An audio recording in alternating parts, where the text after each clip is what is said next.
sing hulle nuwe lied en sê: U is waardig om die boek te neem en sy seels oop te maak, want U is geslag en het ons vir God met U bloed gekoop, uit elke stam en taal en volk en nasie. U is waardig om die boek te neem en sy seels oop te maak, want U is geslag en het ons vir God met U bloed gekoop, uit elke stam en taal en volk en nasie.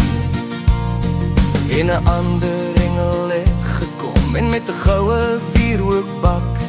by die altaar gaan staan, en baie reukwerk is aan hom gegee om dit met die gebede van al die heiliges op die goue altaar voor die troon te lê. U is waardig om die boek te neem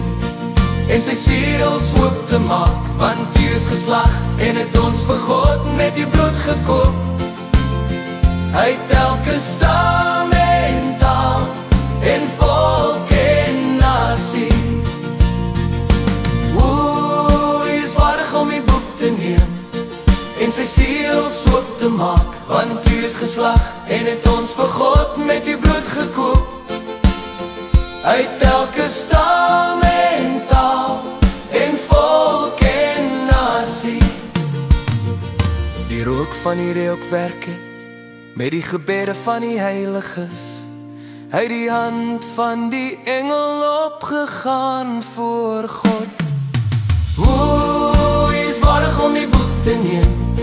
en sy seels oop te maak, want U is geslag en het ons vir God met U bloed gekoop, uit elke stad